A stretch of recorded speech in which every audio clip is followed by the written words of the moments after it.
भेतारं कर्म भूभृतां ज्ञातारं विश्वतत्त्वानां वन्दे तद्गुणलब्धये। पंच परमेष्टि भगवान की, आचार्य प्रवर उमा स्वामी जी महाराज की, आचार्य गुरुवर विद्यासागर जी महाराज की, आचार्य प्रवर समय सागर जी महाराज की। अब देखें, आहार विज्ञान एक ऐसा विज्ञान है, अगर जब तक ये हमें समझ में नहीं आएगा तब तक हम सबके लिए जीवन का जो हम उद्देश्य लेते हैं कि हम स्वस्थता हो, हमारे विचारधाराओं का सही सही हम उपयोग कर सके, तो इसका पीछे आहार, जैसा खाए अन्न वैसा होए मन, जैसा पिए पानी वैसी होती है वाणी। जो ये युक्ति है वो इसीलिए है। तो यहाँ पर जो सूत्र आ रहा है 7वें अध्याय में, सूत्र नंबर 31 का कुछ चीज़ें रह गई थी, उसे देख लीजिए। 31 नहीं, 35 नंबर की जो कुछ व्यवस्था है, बहुत अच्छा सूत्र है, उसे देख के बैठे हैं सब लोग। वहाँ देख के बैठना, चीटी है चीटी, थोड़ा सा उधर आ जाओ।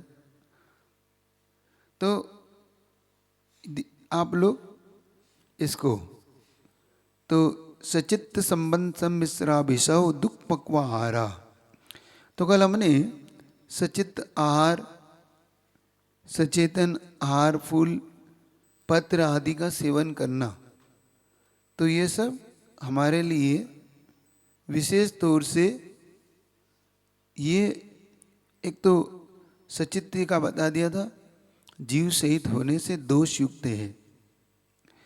दूसरा सचित संबंध आहार, सचित पदार्थों से मिला हुआ। कभी कभी आप गड़बड़ करते हैं कि भाई आधा उसी से जीव जंतु हैं, उसी के साथ वहीं पर आपने कुछ मिला लिया, आधा अधूरा, और उसको बोलते हैं सचित आहार।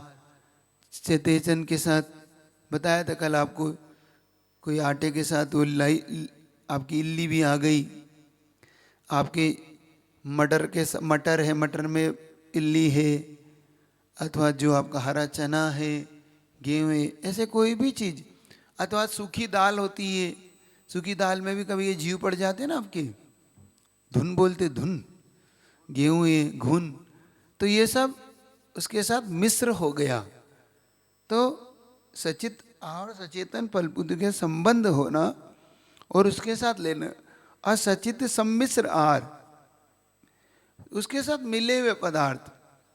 जैसे कभी कभी आप आधा कच्चा केला था, आपने सब्जी पकाई, कम पड़ा, पीछे गए आपने 4 पीस बनाए, उसमें डाल दी और दे दिया। करते हो कि नहीं? कम पड़ जाता है। आपने पहले तो 2 सैंपल को अचित कर लिया था, आपको लगा भाई अभी तो थोड़ा सा कम पड़ रहा है, आपने पीछे गए, फटाफट आपने केला छीला या कोई भी किया उसके साथ, हाँ महाराज जी लीजिए। गर्म पानी से स्नान कराने से सचित थोड़ी होता है। आपने सैंपल को नहला दिया है और कह दिया महाराज जी अचित हो गया। क्योंकि मैंने बताया ना, उसका मुख्य कारण है उसमें जो अवगाहन शक्ति है उसकी, वो है सूक्ष्म जीव की अंगुल के असंख्यात भाग। अब जब तक वो पूर्ण रूप से नहीं, अंदर से भी नहीं, तब तक वो नहीं होगा। इसलिए आपको ये सावधानी रखना पड़ेगी। क्या? इसलिए उस सावधानी को रखो ताकि आप पूर्ण रूप से अचित्त बनाकर ही उसे उपयोग में लीजिए। नहीं तो आपको ये दोष युक्त होगा और गुरुओं के लिए भी दोष युक्त होगा। तो इसका फल भी आपको बता दिया, कुभोग में भी जाना पड़ेगा। आप अगर अशुद्ध आहार दोगे तो फिर महाराज जी क्या करें? हाँ, प्रश्न क्या कह रहे? केला और पपीता को कैसे प्रस्तुत करें? किसको? केला और पपीता। केला, केला 2 चीजें, या तो कच्चा है तो सब्जी बन जाएगी, हाँ, और पके पका हुआ है तो आपको बताया था कि जब भी केले को पकाना होता है तो एक बात याद रखो, वो किस प्रकार से पकाया जाए जिससे कि वो अपनी रूप रस गंध को भी खराब ना करे, और विशेष तौर से आप सबके लिए उपयोग में है। आप उसे इतना इतना ज़्यादा पका देते हैं अथवा लेथा बना देते लेते जानते हो पूरे एकदम वो, तो कोई खाने की इच्छा नहीं होती। तो उसका सबसे अच्छा तरीका है, महाराज जी जैसे एक मिनट पहले आपको बता दूं फिर आप पूछना।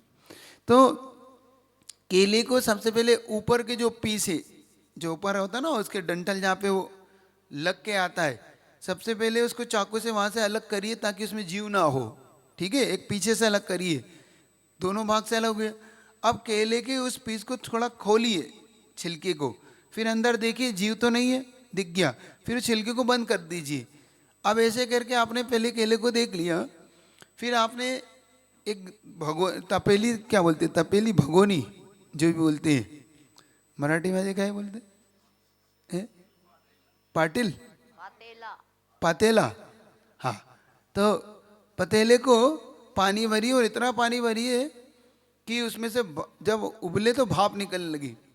अब आपकी जो जाली आती है, जाली वाली जिसमें आप दाल वगैरह छानते, स्टील की आती है ना, तो उस पानी से 2 इंच ऊपर, मतलब पानी 2 इंच नीचे हो जाली से, और जैसे उसकी भाप निकले करे तो जाली को रखिए, जाली पे केले रख दीजिए, और सिर्फ मुश्किल 2 या 3 मिनट करना है आपको, ज़्यादा नहीं करना है।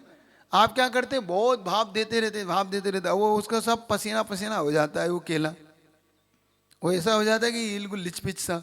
तो आप कहते हैं महाराज जी कैसे खाएं, तो आपको 2 मिनट उसको भाप देना है, और आपको 2 मिनट बाद उसको पलटा देना है, ताकि उसके जो पीछे का भाग है वो भी अच्छी तरह से अचित हो जाए। और फिर एक केला उठा के देख लो, आपको लगेगा कि हाँ भाई अंदर तक गर्माहट हो गई, इसे हाथ लगा के देखा, हो गई, बस आप कर लिए। तो आपको वो रूप रस गंध भी ज़्यादा खराब नहीं होगा उसका, और आपको खाने में भी व्यवस्थित होगा और अचित भी होगा। ऐसे ही पपीते को करिए, पपीते को पीस बना लीजिए, एक कटोरे में रख के उस पर भाप दीजिए, भाप देने पे वो पूरे चित होगा और आपका स्वाद भी खराब नहीं होगा, एक चीज। या फिर केले का शेक बनाइए, 2 चीजें बस, ये से करके अचित होगा वो। महाराज जी जैसे गर्म पानी, उबला पानी की गंजी, माइक मुंह में लगाइए पहले आपके। महाराज जी जैसे उबले पानी की गंजी रहती है, उसके ऊपर फल को रख देते हैं तो लेकिन उबले पानी से वो पूरा भाप नहीं लेता ना, वो जितनी जगह लगेगा उतना तो फिर भी वो अचित हो जाएगा, लेकिन अंदर तक आपको अचित बनाना है तो फिर उसको आपको भाप देना पड़ेगी, ये आप ध्यान रखो, ये आपको करना होगा, समझ रहे। तो ये पूर्ण रूप से आप करिए, ठीक है। इसमें कोई प्रश्न हो तो पूछिए। अब अभिशव आहार, जो गरिष्ठ पदार्थ होते हैं, इंद्रियों मत को उत्पन्न करने वाले गरिष्ठ पदार्थ आदि का सेवन करना, मतलब ऐसे पदार्थ होते हैं जो विशेष रूप से आप उन्हें गरिष्ठ बना देते, जैसे दूध की अगर रबड़ी बना ली, दूध का सेवन फिर भी अच्छा है, लेकिन रबड़ी का सेवन अधिक मात्रा में गरिष्ठ हो जाता है और वो आपके अंदर मद उत्पन्न करता है।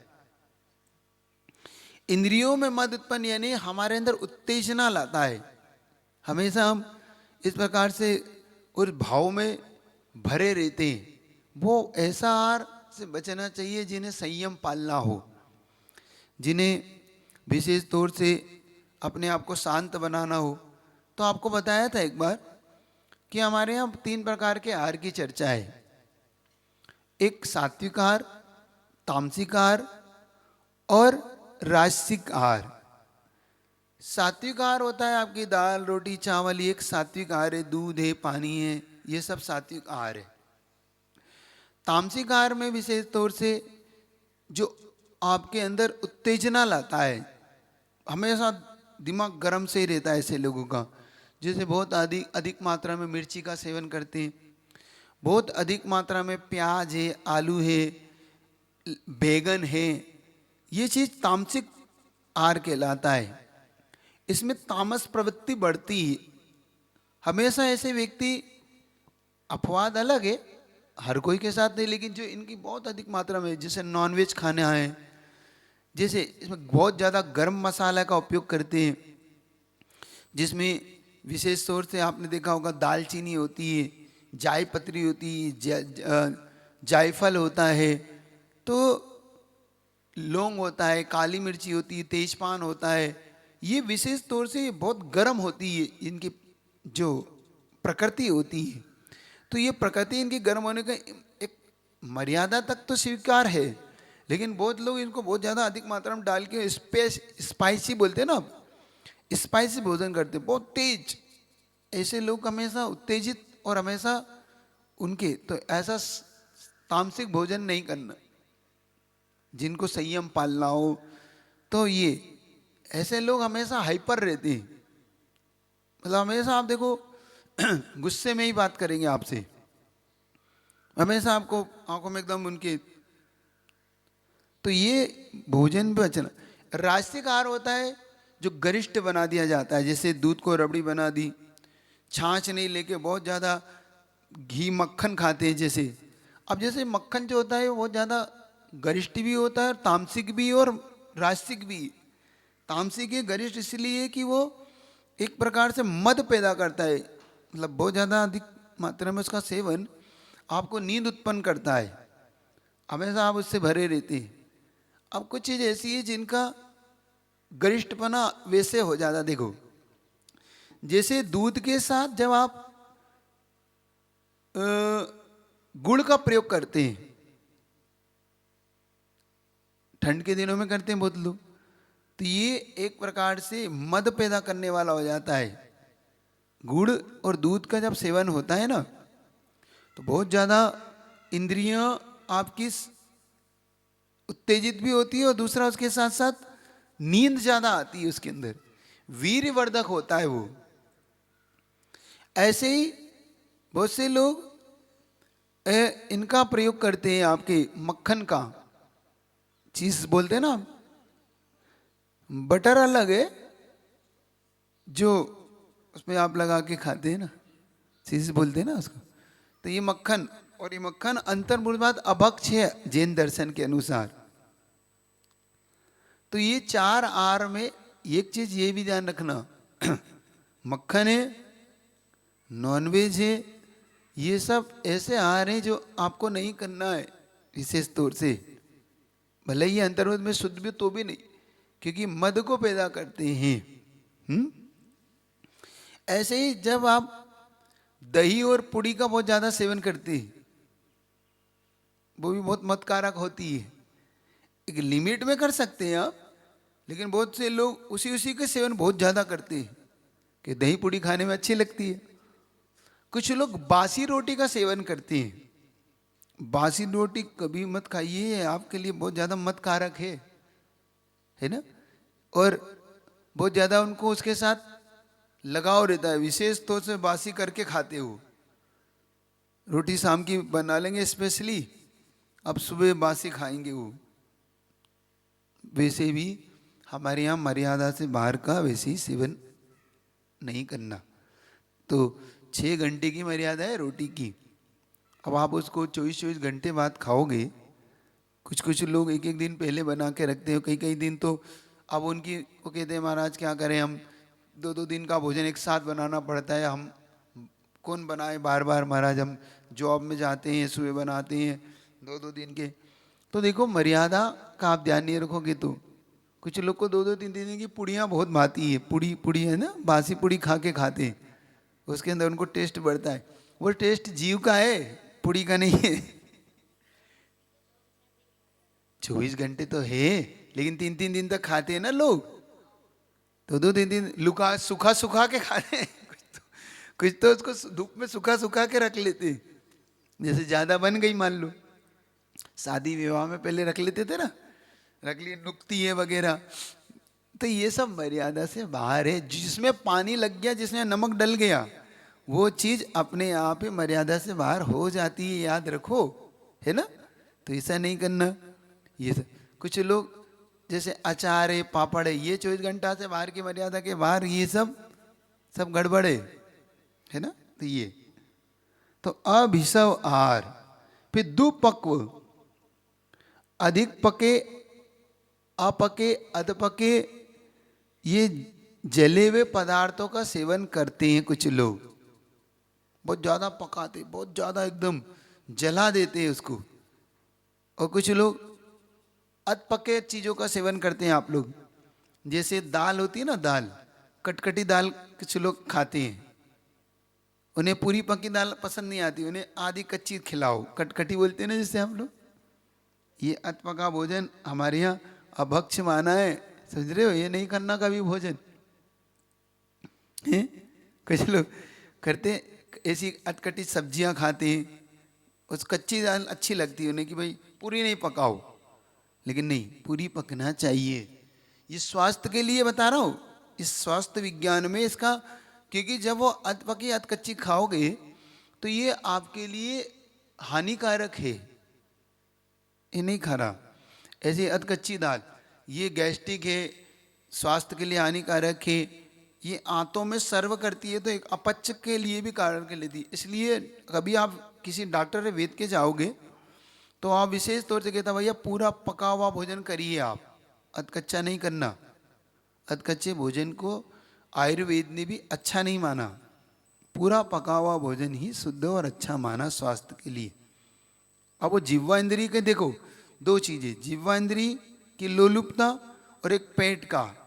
पेट नहीं कहता, ये जिह्वा कहती है भाई ये नहीं है, ये नहीं, ये ले।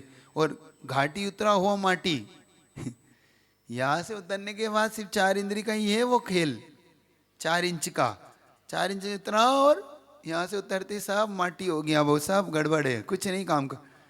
तो आपका पेट मांगता है कि आपका जिह्वा इंद्री मांगती है, आप देखिए। ऐसे ही जब बासी भोजन की बात आती है तो अब तो सब घरों में बासी ही बासी है, ताजा कोई नहीं खाता। ब्रेड बासी, बिस्कुट बासी, आपका डबल रोटी बासी है ना, पाव बड़ा, हाथ बड़ा, क्या क्या बड़ा, कौन सा बड़ा, आप सब खाते हैं है ना, है पाव खाते, पाव, ये सब क्या है, ये सब रोटियां गड़बड़ हैं। अब आप कुछ लोग इसमें कहते हैं नहीं महाराज अब पहले जैसा नहीं होता, ना पैरों से बुंदता है ना पैरों से बनता, अब तो महाराज सीधा मशीन में डलता है और फ्रेश होके एकदम पैक होके निकलता है। प्रिजर्वेटिव में महाराज उसमें जो केमिकल डलता है आपको पता है बाबा जी, है वो पॉजिटिव करने के लिए, क्योंकि एक एक दो दो महीने तक उसे उन्हें सुरक्षित रखना है, ध्यान रखो। चाहे आपका वो भजिया हो, चाहे आपका नमकीन हो, चाहे आपके जितने पैकेट बंद जो फ्रूट्स हैं, जितने खाद्य पदार्थ हैं, इनको पॉजिटिव रखने के लिए जो केमिकल के रूप में जो इस्तेमाल करते हैं वो होता क्या है, कभी आपने इस ओर ध्यान दिया? वो एक प्रकार का एक फॉर्म होता है अंडा। अंडा सबसे अच्छा है पॉजिटिव रखने के लिए। ये मैंने एक लेख पढ़ा था, वो क्या करते हैं, मान लो उन्हें एक एक दो दो महीने के लिए, अब आप कहते हैं महाराज जो तो एयर टाइट होता है इसलिए खराब नहीं होता, एयर टाइट नहीं होता, आप अपनी चीज़ें एयर टाइट में रख के देखिएगा, कुछ नहीं होता है। आप अपने शुद्ध मूंगफली के तेल में बनाया हुआ आपका नमकीन भी 2-3 दिन में गंध मारने लगता है, वो भी खराब होने लगता है, आपको लगता है भैया अब इसने तेल छोड़ दिया, फिर भी उनका क्यों नहीं छोड़ता? उसके पीछे एग होता है, अंडा।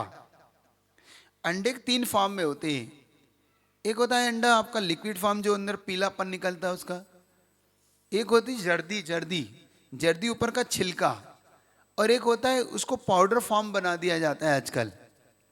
जितने भी आपके ये प्रिजर्वेटिव केमिकल के रूप में जो देते हैं वो केमिकल नहीं होता, वो अंडा ही होता है, उसको ही जब पाउडर फॉर्म में आपके सामने लाया जाता है। एक होता है अजीनोमोटो। अजीनोमोटो की कहानी तो और ही खराब है आपकी। अजीनोमोटो क्या है, जली जंतुओं का पाउडर है वो। आपकी छोटी छोटी मछलियाँ होती हैं, छोटे छोटे केकड़े काकरोच जो होते हैं, इन सबको सुखाकर बनाया हुआ पाउडर, उसके साथ कुछ और चीज़ें मिक्स करके, जिसको आप चाइनीज़ नमक कहते हैं, जिसे अजीनोमोटो के नाम से आप जानते हैं। ये अजीनोमोटो एक प्रकार का इतना अभक्ष है कि छूने लायक भी नहीं है आप लोगों की। उसके सबसे 2 महत्वपूर्ण काम है।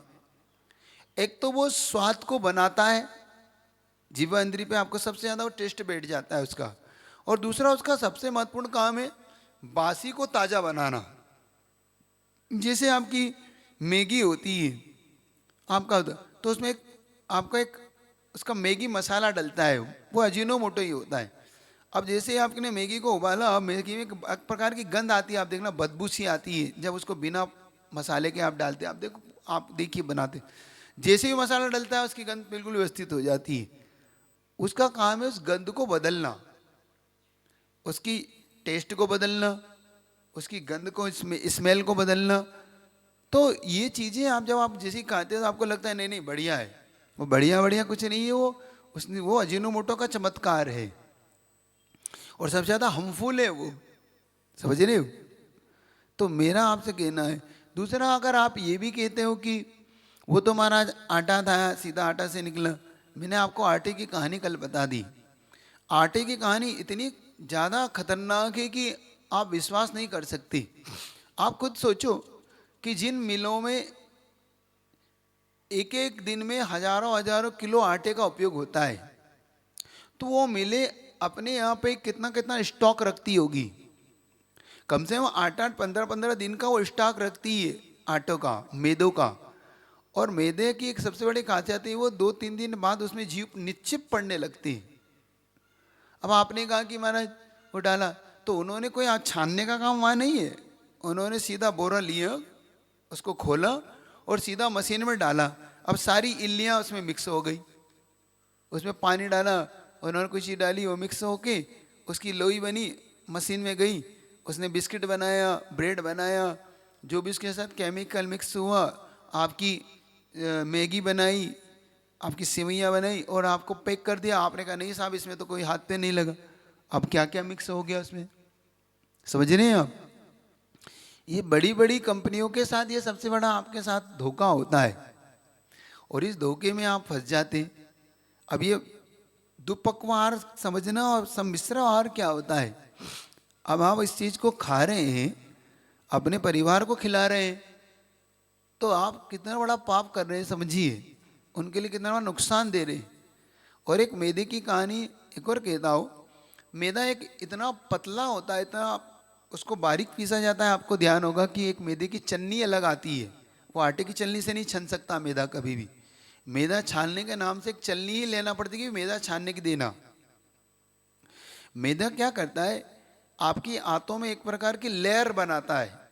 जैसे आपने देखा होगा दीवार पर आप जब आप छपाई करते हैं तो बड़ी जो आपकी रेत होती है, बड़ी रेत होती है, उसके बाद एक बालू रेत करते हैं बारीक, जो आपकी प्लेन करते हैं एकदम, वो आपकी पूरी इसकी इस पे एकदम लेयर बना देता है एकदम बिल्कुल। आप कहते हैं उसके तो पुट्टी लगाते हैं आप, है ना, जो आपकी वाइट सीमेंट की पुट्टी होती है। वाइट सीमेंट कैसी होती है, बिल्कुल बारीक, लेकिन वो एक बार चिपक जाती है तो निकलना कठिन होता है उसका, हथौड़े से भी नहीं टूटती वो।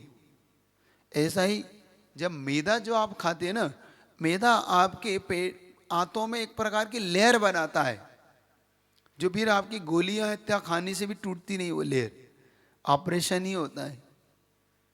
कुछ लोग बिस्कुट को ऐसा डालते हैं खा जाते हैं। और आज का मोमोज बहुत खाते हैं आप लोग, बच्चे विशेष तौर से, जो कच्चे मैदे का होता है, आध कच्चा सा होता है वो, है ना। मोमोज खाते हैं ना, क्या बोलते हैं, मोमोज ही बोलते है ना। तो वो सबसे ज़्यादा नुकसान। अभी एक घटना हम जब कहीं छात्रावास के दौरान हुआ कि एक व्यक्ति ने ये खाया, वो लगातार इसी का ही बस रोटी नहीं खाना, घर में रोटी नहीं, मुझे भूख नहीं लगी, और वो जाके मोमोज खाता। वो 35 या 32 साल की उम्र में उसकी मृत्यु हुई। मोमोज खा खा के उसके आंतों का कैंसर हुआ उसे। आप विश्वास नहीं करेंगे, बच्चों में ये ऐसी आदतें डाल रहे हैं आप लोग, ये हार्मफुल है, कितना ज़्यादा आपको शरीर को नुकसान दे रहा है। लेकिन जिह्वा इंद्री का लालच व्यक्ति का छूटता नहीं। तो बात आपको पकड़ में आ रही, समझ में आ रही। और ये दुपक्वार का मतलब होता है 2 बार पकाना। जैसे आपने एक बार दाल पका ली, एक बार आपने रोटी पका ली, अब रोटी को दोबारा पकाना। जैसे अब तुरंत गर्म कर देते, एक बार गर्म नहीं, एक बार फिर से गर्म करो, ठंडी हो गई, ये दुपक्वार है। दाल एक बार पक गई, पुनः उसको बार बार गर्म कर रहे हैं, ये दुपक्वार है आपका, समझ रहे। ये दुपक्वार का सेवन सबसे ज्यादा, क्योंकि उसमें कुछ नहीं बचा, क्योंकि आपने उसके जो तत्व थे सब जला दिए बार बार गर्म कर करके। एक तो विज्ञान की दृष्टि से बोल रहा हूं, सिर्फ आप उसका सेवन कर रहे हैं, आप रोटी का, उसमें सारे तत्व आपने जला दिए उसको, रोटी को। खाकड़ा बना लेते, खाकरा है ना, गुजराती में लोग, गुजराती तो खाकरा बहुत खाते हैं। वो रोटी को सेक सेक के देखो, गुजराती में जो खाकरा बनता है वो उसकी पद्धति से बनता है, और जो आप बनाते हो गड़बड़ बनाते हैं। गुजराती लोग क्या करते हैं, तुरंत रोटी को वहीं के वहीं इस प्रकार से सेक देते हैं, वो दो पकवान नहीं होता। लेकिन आप क्या करते हैं, रोटी को रख लेंगे, फिर शाम को उसका खाकरा बनाएंगे, वो दुख पकवान है। अंतर मान के समझ के चलना है यहाँ पे।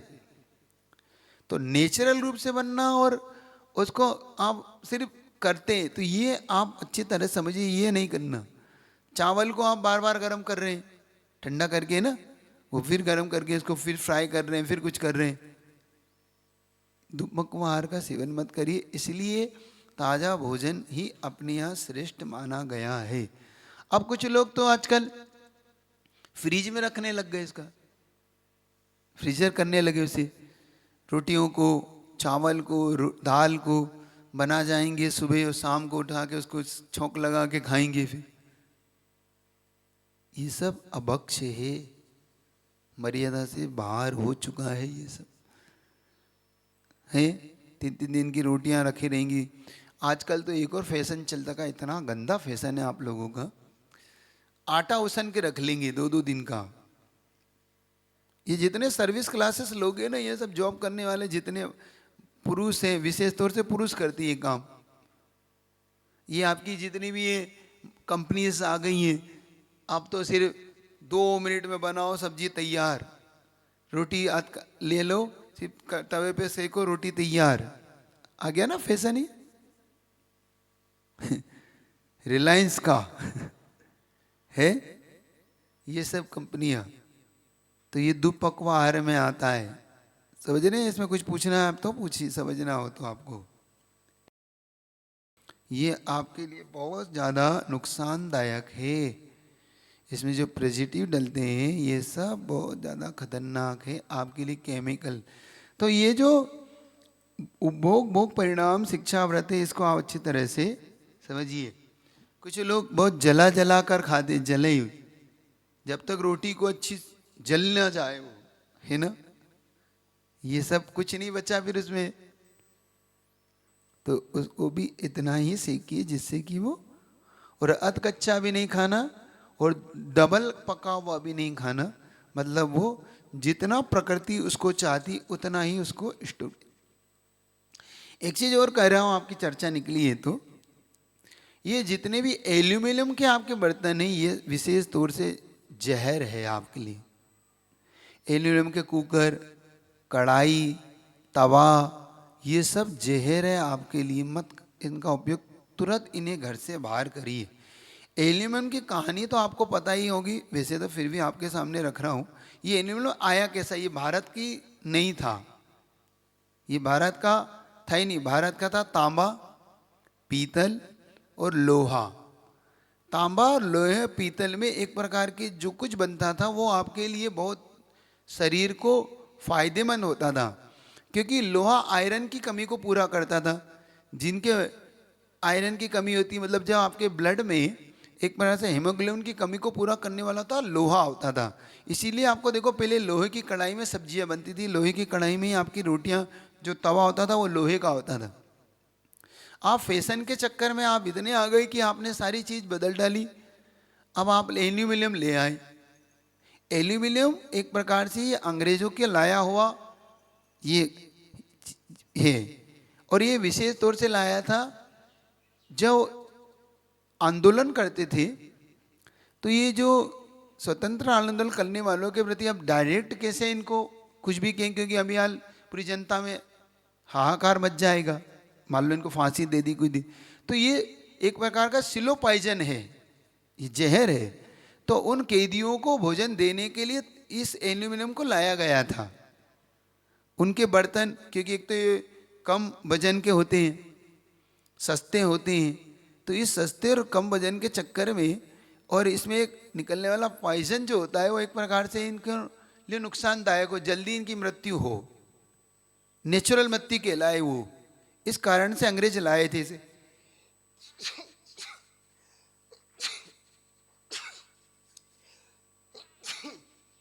लेकिन वो भारत में ही हमारे भारतीयों ने उसे अपना लिया और वो भारत में या वो हमारे चौके का एक अभिन्न अंग बन के रह गया।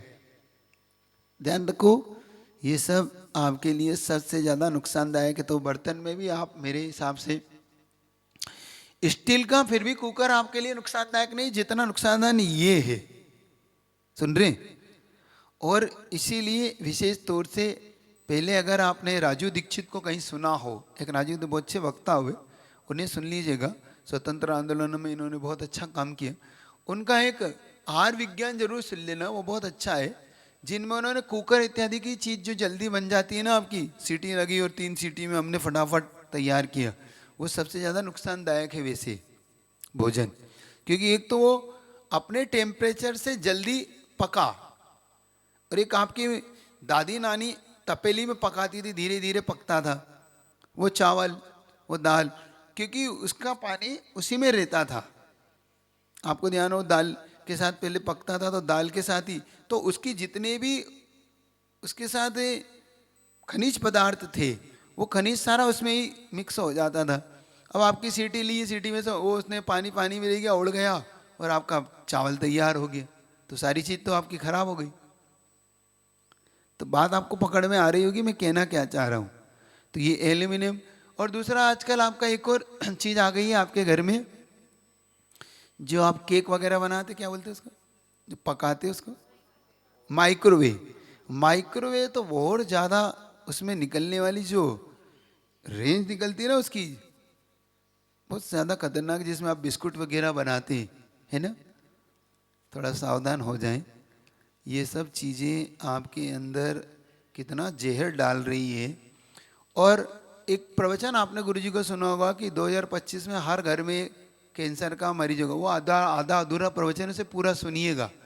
लोगों ने उसकी एक मिनट की क्लिपिंग चला दी 30 सेकंड की, और ये घोषणा कर दी गुरुजी ने घोषणा की। ऐसा कोई घोषणा गुरुजी ने नहीं की है। गुरुजी ने पूरे प्रवचन को सुनिए कि ये खाने से कैंसर होगा, ये कहा था कि माइक्रोवेव, एल्यूमिनियम, आपकी पेस्टिसाइड्स की जितने भी ये पदार्थ है, ये खाने से अगले 2025 तक ऐसे मरीज हो जाएंगे अगर ये खाएंगे तो। ऐसा नहीं कहा कि 25 में हर घर में कैंसर हो जाएगा। कुछ लोगों ने गलत क्लिपिंग चलाई है उसकी। तो ये पहले उस प्रवचन को पूरा सुनिए गुरुजी ने क्या कहा। तो गुरुजी ने कहा कि इसके कारण से जो कैंसर आएंगे आपके भोजन में, ये सब समझिए। सुन रहे हैं कि नहीं? तो ये चीज़ें आप अपने साधुओं को भी ना दें और अपने लिए भी ना वापरें, और जो त्यागी व्रति विशेष तौर से वो भी। एक और मेरा कहना है कि ये एक और प्रचलन आपका चल पड़ा, उस पर भी आप विचार करें, चिंतन करें, पता करें कि जो आपका ये थर्माकोल का जो आपका डब्बा होता है जिसमें आप भोजन गर्म रखते हैं, ये भी मेरे लिए समझ में नहीं आता। क्योंकि थर्माकोल में एक प्रकार की जो पूरी गैस आपकी वहाँ भर जाती है, क्योंकि आप तो रख देते बंद करके, तो वो गैस कितनी नुकसानदायक है पहले इसके बारे में आप विचार करें और इसको पता कर लें। क्योंकि आप तो अपने साधु के लिए अच्छा चाहते हैं, लेकिन वो नुकसानदायक ना हो। प्रकृति प्रकृति ही होती है, प्रकृति को अगर आप ले जाओगे तो विकृति ला सकता है वो। तो मेरे हिसाब से उस पर भी थोड़ा आप चिंतन मनन करें। उसका सबसे अच्छा सब्स्टिट्यूट होता है आपका जो स्टील का कोई डब्बा होता है। पहले हमने देखा मैंने कि स्टील का डब्बा सबसे अच्छा उसका सब्स्टिट्यूट है आपका। उसके लिए ऑप्शन आपको स्टील का डब्बा, थोड़ा सा जो आपका आटा का डब्बा होता है थोड़ा बड़ा सा ले लें, तो उस बड़े से स्टील के डब्बे, एल्यूमिनियम का ना लें। कुछ लोग एल्यूमिनियम के डब्बे ले आते हैं, उसमें आटा रखते हैं, ये सब नुकसानदायक है, मत करो, इनको बाहर करो। इन बर्तनों को डॉक्टर को दवाई के पैसे देने से अच्छा है इस पैसे से आप अच्छे बर्तन खरीदें और अच्छा भोजन करें, जिससे आपको डॉक्टर को पैसा ना देना पड़े। लेकिन हम डॉक्टर को तो देने को मंजूर हैं, लेकिन घर की इन चीज़ों को, बर्तनों को बाहर करने का हम हिम्मत नहीं करते। महाराज कौन लाएगा, क्या करेगा, मत करिए। ये आपके लिए बहुत ज़्यादा नुकसानदायक। आपके बच्चों की क्यों आयु घट रही है आपकी? पहले आपका व्यक्ति 70, 80, 80, 100 साल तक जीने वाला व्यक्ति 35 साल, 60 साल, 40 साल में ही उसका थकान हो रही है, उसका शरीर काम नहीं कर रहा। वो कह रहा है भैया आप थक जा रहे हैं। और 35, 80, 80 साल का, 70 साल के बब्बा एकदम, और कह रहे हैं पुराना घी नहीं है ये सब इन चीज़ों का प्रभाव है आपके भोजन, आहार, पानी का। तो आप उसका स्टील का बर्तन लेके उसी में अगर आप चाहें तो हल्का सा 2 इंच पानी भर के उसको गर्म कर लें और उसमें आप सारी चीज़ें दाल वगैरह एक छोटे छोटे डब्बों में रख के उन्हें जमा दे, ऊपर से बंद कर दें और एक थोड़ा सा उसको 2 मिनट के लिए गर्म कर लें और रख दें। वो कम से कम आप 3-4 घंटे तक वो सारी चीज़ें गर्म रहती है आराम से। मैंने देखा खुद मेरे आंखों से, जब हम लोग अमरकंटक इत्यादि थे, क्योंकि अमरकंटक में बहुत पानी बरसता है और बहुत पानी बरसने के कारण हमेशा ठंडक बनी रहती है। तो वहाँ पे जो सुधी श्रावक थे वो लोग क्या करते थे, वो श्रावक का भोजन कैसे दें, क्योंकि पूरा बर्फ हो जाएगा। अब 9 बजे भी भोजन बना लिया तो महाराज जी 9:30-10 तक निकलते हैं। तो मुनि महाराज को आहार दान देना, और आहार का विज्ञान बहुत बड़ा होता है, क्योंकि श्रावक का विवेक विज्ञान होना चाहिए। 7 गुणों में विवेक होता है, विज्ञान होता है। तो उसने कहा कि भाई, फिर इन डब्बों में देखा तो कई बार मुझे शंका होती कहीं ये गैस तो नहीं जला रहे। तो कहते नहीं, आप देख लीजिए महाराज, कुछ भी नहीं, और वास्तव में कुछ नहीं, और निकल रही है एकदम गर्म भाप निकलती। तो समझ में आया, फिर उन्होंने मुझे बताया कि महाराज हम लोग इस प्रकार से इसको रखते हैं, कोई गैस का प्रयोग नहीं, कुछ नहीं।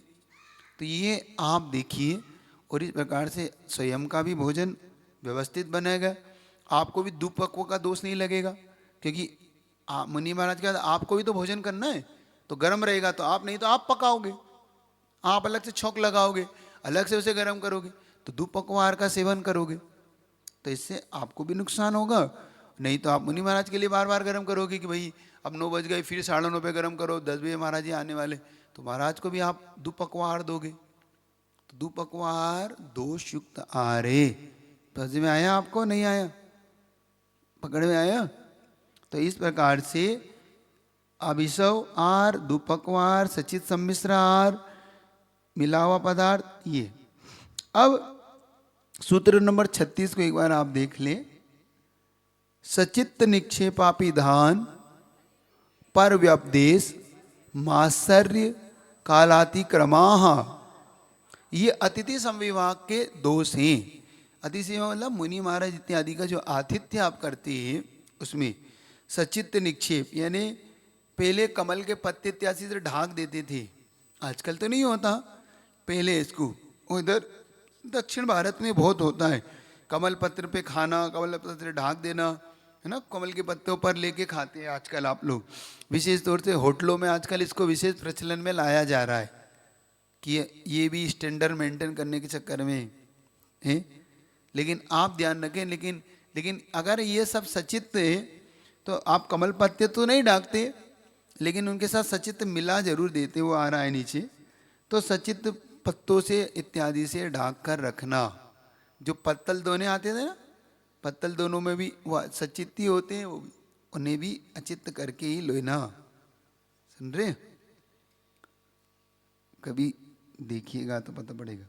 सचित अपिधान, पत्ते से आदि से, अब पहले कमल के पत्ते इत्यादि ढाका, और ऐसे ढके हुए आर पर देना, या तो उन पर रख देना और एक को ढाकना, दो चीज। पहले तो सचित पत्तों पर ही रख देना, तो सचिव निक्षेप, फिर अपिधान मतलब उनसे ढाकना, कुछ नहीं मिला तो पत्ते पे। ये कब होता है? अब बताओ, मैं आपसे पूछना चाहता हूँ, ये कब होता है? विशेष तौर से जब मुनि महाराज को जंगलों में आहार दिया जाता था, समझना आया? तो जंगलों में आहार देने के लिए इन चीजों का उपयोग हो जाता था श्रावकों के द्वारा, या विशेष तौर से जहाँ गांव इत्यादि होता है, नगर होते हैं, जहाँ ज़्यादा बर्तन नहीं है उनके पास, तो इसका मतलब है कि ऐसी जगहों पर भी मुनि महाराज आहार होते थे। समझना बात को, हैं? समझने का पुरुषार्थ करिए। सचित व्यपद आप पर व्यपदेश, स्वयं ना देकर दूसरों से दिलवाना, दूसरे की वस्तु दान में देना, ये पर व्यपदेश है। देखो ये दोष कैसे लगता है आपको। केले रखा है, महाराज जी हाँ आए तो केले दे देना, क्या दे देना? ये पर व्यपदेश है, दूसरे से आहार दिलवाना कि भैया हम तो नहीं दे पा रहे, आप आहार दे दो, हम तो जा रहे हैं, थोड़ा हमें काम है। बांटा है आप चौको चौको में जाके, ये पर व्यपदेश है। अथवा दूसरे के घर चौके में गए, हाथ से कुछ ले नहीं गए, वो खाली हाथ दान दिया, दूसरे की चीज उठा के मन शुद्धि वचन शुद्धि काया शुद्धि लीजिए महाराज जी, क्या लीजिए? पर व्यपदेह से आपसे कैसे हाल लें? कुछ तो होना चाहिए महाराज। हाँ लाइए, पानी ले आइए, कुएं से पानी छान लीजिए, सचित कर लीजिए, ले आइए केन में भर के महाराज। मन शुद्धि वचन शुद्धि काया शुद्धि हार जल शुद्ध है। अब जल शुद्ध है, हार तो शुद्ध नहीं है, जल शुद्ध है। सोच रहे कि नहीं? तो आप इन चीजों को लाकर ही, वो नहीं ले रहे हो महाराज तो फिर कोई बात नहीं, दाता से पूछ लीजिए कि हम दे रहे हैं और ये चीज आप रख लीजिए, बात खत्म हो गई। कम से कम आपका दाता के उसमें इतना तो योगदान हो कि कोई बात नहीं, समझ रहे? और मात्सर्य, दाता के गुणों से चिढ़ना, सहन नहीं करना, आदर नहीं होना, दान करते हुए आदर नहीं, बिना आदर के भाव से देना है। क्या करें भैया, मजबूरी है, अब है महाराज, तो दान तो देना ही पड़ेगा, नहीं देंगे तो हमारी बदनामी होगी। तो अनादर भाव से देना। एक होता है दाता से चिढ़कर देना, दाता से चिढ़ रहे हैं, उनको गुणों को सहन नहीं कर रहे हैं। एक दादा दूसरे दादा के यहाँ जाते हैं ना तो चिढ़ते हैं, चिड़चिड़ाहट करते, भैया हमें नहीं दे रहे, ये दो, तुम्हारे ही महाराज। बस उसने चीज बनाई है अच्छी और हमसे नहीं बनी, नहीं नहीं हमारी देंगे, हम देंगे। अरे भाई तुम्हारी चीज वो ले ही नहीं पा रहे हैं महाराज जी, मान लो उनके अनुकूल नहीं है, स्वाद नहीं है, अथवा उनके स्वास्थ्य के लिए ठीक नहीं, नहीं महाराज जी हमारी चीज लीजिए, ये मत लीजिए, ये हमारे यहाँ की नहीं है, ऐसा के मात्सर्य भाव लाना। देखो ये करता है व्यक्ति, तो कहता मात्सर्य यानी चिढ़ना। कालातिक्रम, आहार के काल का उल्लंघन कर जाना, जब आहार का समय हो तब नहीं देना, और जब महाराज जी निकल गए, जब खड़े हो गए, अब खड़े होकर क्या दे रहे हैं आप? कालातिक्रम। कल इसकी विशेष चर्चा करूंगा, आज इतने रखता हूँ। मिले आचार्य गुरु विद्यासागर जी महाराज, जिन वाणी के ज्ञान से सूझे लोग आलोक सो वाणी। हे जिन वाणी भारती तो हे